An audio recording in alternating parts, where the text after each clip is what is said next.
she should approach it just like a man, or as you would post-menses. We have And a person quite a can few. give blood. You would provide that. For instance, I had this child I had rheumatic fever. Yeah. It would take my blood. Yeah, we will offer that. You know, it's not that difficult. We can do that. So we have quite a few nutritional questions emailed in.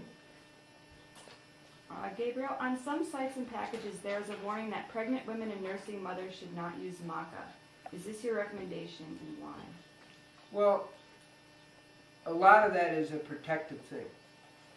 But the reason we don't recommend during pregnancy to take maca is that maca is a stimulant to the endocrine system, and it activates, you know, the ovaries, the pituitary, and the pineal, and the adrenals.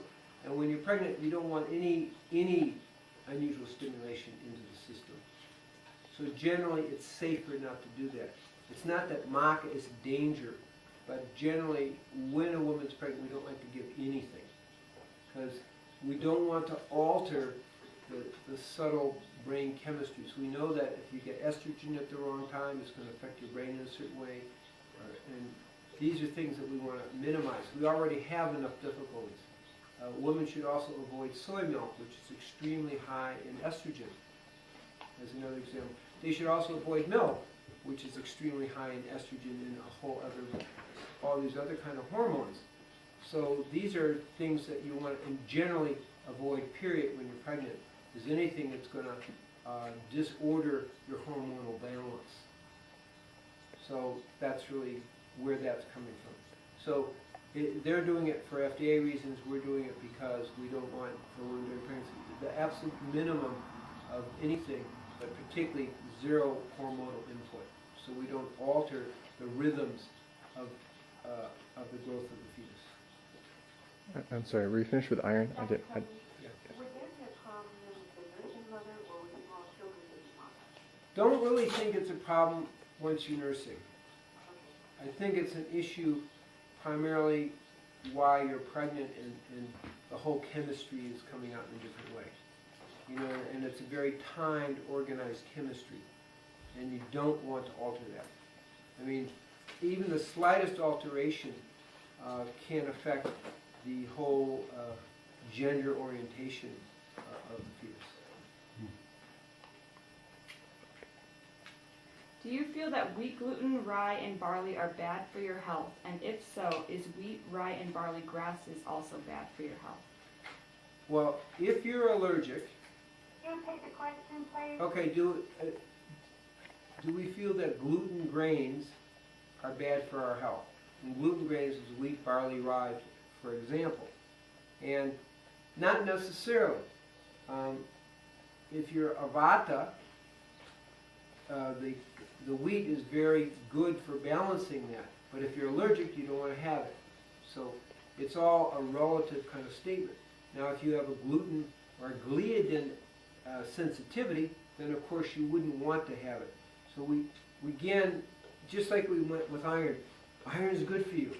Iron gives you vitality, it builds prana, it gives life force, it helps clarity of mind. An excess over time may create rusting in the system. So we don't avoid iron, but we don't want to get excess iron. Same thing with these questions. This question here is the gluten grains are not necessarily bad for you if you aren't allergic or sensitive to gluten or gliadin. One other point is, grains that are stored more than 90 days tend to have fungus in them, which happens to be what they do with wheat and barley and rye. So we don't recommend them, but if you got fresh grain, because we have to answer the question on levels, generally the answer is no. But if you got a fresh wheat or fresh barley, and you weren't allergic and you weren't sensitive to gluten or gliadin, then it would be okay. The wheat particularly is more it's diabetogenic because it's a heavy sugar type food. So those are the kind of answers that we have to look at. Generally, the best bet in our society is to avoid them because they are usually stored more than 90 days and they have more fungus in them. Is FOS a good sweetener for phase 1 of the rainbow diet? Also, is it recommended to use probiotics, acidophilus supplements on phase 1? Strongly recommend always the use of the probiotics because we live in a world that diminishes our probiotic material in our intestines. Which brings me back to one other point that we forgot to mention with the iron question, is that juices help better absorb iron if we're low in iron, because there's more accessibility. Iron is absorbed in the small intestine, particularly duodenum. When we have green juices, we'll absorb more iron in the duodenum, whereas as a food, it may pass past the duodenum. So that's just a little tip, that juicing, particularly if you're anemic, green juices will be very, very more effective than green vegetables for building up your iron.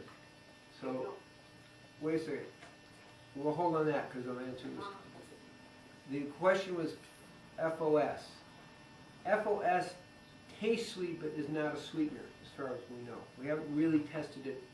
The way we test it is I give it to diabetics and see if their blood sugar goes up because they're more sensitive. That's Gabriel's test now of how to check it. So, as far as we know, no, it doesn't.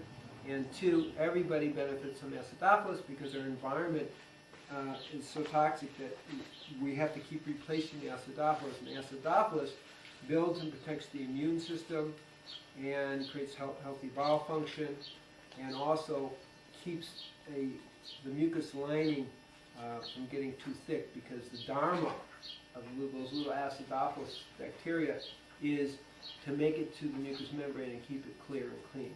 So that's the safest way to really deal with the subtle mucous membrane that can build up when people aren't taking care of their bowel. And now your question. Yes, I have a following question. You just mentioned that green juices are better survivor. Okay, what about green smoothies and where the fiber is involved? Okay, and if a person will start like at the top, okay, there are people who are not having any vegan diet there for diseases or things like that. Would you start someone on a detox? I wouldn't even call it fast, but a detox with green smoothies instead of green juices? Well, So there are two questions compounded. yeah, well, let's see if Gabriel understands and repeats the question. Okay, One is green smoothies versus green juices, correct. and what's the best way for a detox? Yeah, for someone who's really not in a vegan, not even a vegetarian diet. Yeah. The green smoothies are a fine way. They're not nearly as strong as green juices, of course, and there's a whole different process, but it's a wonderful starting point. Fasting is by far more powerful and easier, so really what Gabriel would recommend is a month or two using the green smoothies, getting your body used to that green energy, building up your sensitivity to